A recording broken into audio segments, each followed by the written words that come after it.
Je suis médecin, psychiatre des hôpitaux à la retraite.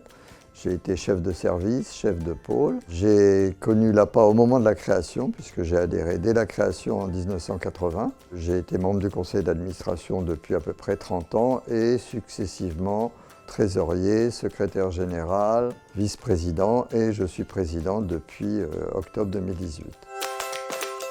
J'ai adhéré à l'association parce que le statut des médecins avait changé. Donc les médecins des hôpitaux qui étaient auparavant fonctionnaires se sont retrouvés contractuels de l'État. Donc ils ont perdu la possibilité d'être pris en charge comme les fonctionnaires. Et le mot de prévoyance a dû faire partie de notre vocabulaire, car au bout d'un certain nombre d'années d'arrêt de travail, les praticiens étaient sans ressources. Nous avons donc développé ce concept de prévoyance qui permet au moment de l'arrêt de travail de continuer à percevoir l'intégralité du salaire jusqu'à la retraite et en cas de décès de verser un capital à la famille qui peut aller de 4 années de salaire plus 1 année par enfant à charge.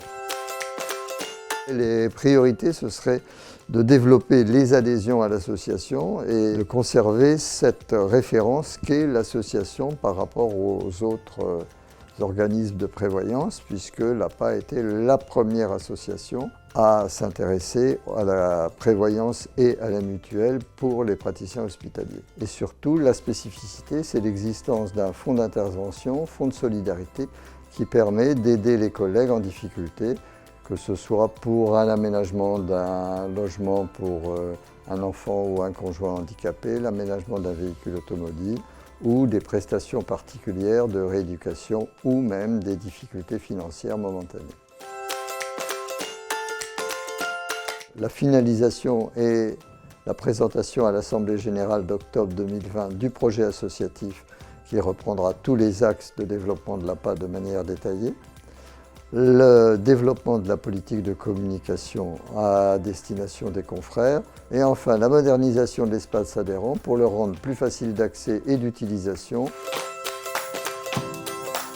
Je vous souhaite à tous d'être en bonne santé, de pouvoir prendre soin de vous-même et de votre famille, d'être vigilant sur le burn-out qui s'est développé depuis plusieurs années, que ce soit pour vous-même ou pour vos collègues. Enfin, je vous souhaite la réalisation de vos projets familiaux et professionnels pour l'année 2020. Merci.